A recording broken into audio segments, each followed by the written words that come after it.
Alors, c'est extrêmement préoccupant pour le présent, mais aussi pour l'avenir, parce qu'on a définitivement l'intention de remplacer ce gouvernement-là, mais vous savez que, comme ils sont majoritaires, ça ne sera pas avant quand même quelques années, et on risque, vous voyez aussi ce qui s'est passé à la Caisse de dépôt et placement, et la mascarade autour de la nomination de M. Segovia, et ces premières déclarations qui ont été pour dire que la Caisse de dépôt et placement, c'était pas pour soutenir les fleurons de l'économie québécoise comme Bombardier. C'est extrêmement préoccupant parce qu'on a vraiment l'impression que ce sont nos institutions fondamentales. J'étais aujourd'hui, il y avait M. Parizeau qui donnait un discours devant une assemblée d'économistes et qui rappelait tous les grands principes qui avaient mené à la création de la société, de la Caisse de dépôt et de placement. Et tout ça qui est complètement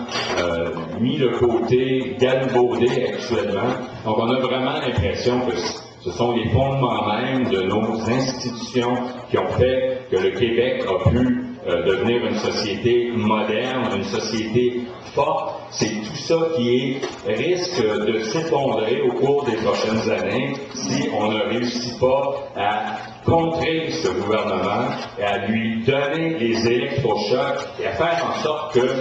ce gouvernement soit mis à mal et finisse par que les ministres qu'on ne peut plus sentir comme Mme Jérôme Forget ou les autres ministres et le premier ministre même, il faut les pousser vers la sortie. C'est une question de survie maintenant de nos institutions fondamentales au Québec.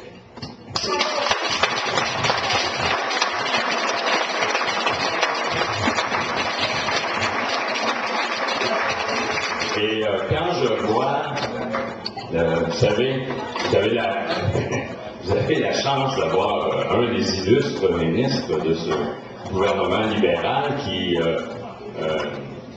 comment est-ce qu'on pourrait dire, quel verbe serait approprié, qui sévit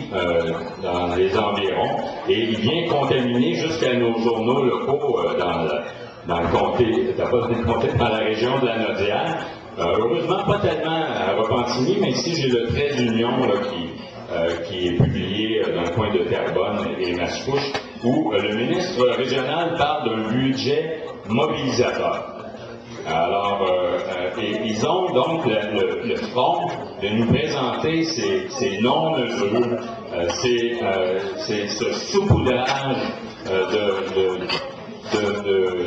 de mesures qui n'auront absolument aucun impact sur la relance. Et on nous parle même de soutien aux familles, alors que, vous savez très bien, c'est la même chose ici comme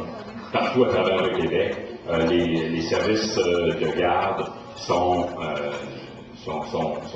ne répondent vraiment pas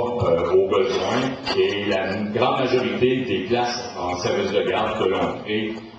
actuellement sont des services de garde dans des garderies à but lucratif, et donc les parents se retrouvent, même si le prix de base était 7 $ quand même, se retrouvent avec toutes sortes de frais supplémentaires, et il n'y a pas l'implication des parents comme on veut le voir dans le domaine, tout le réseau extraordinaire des services de garde des CPE qui ont été mis en place sous le gouvernement du Parti québécois, sous la gouverne de Mme Marois.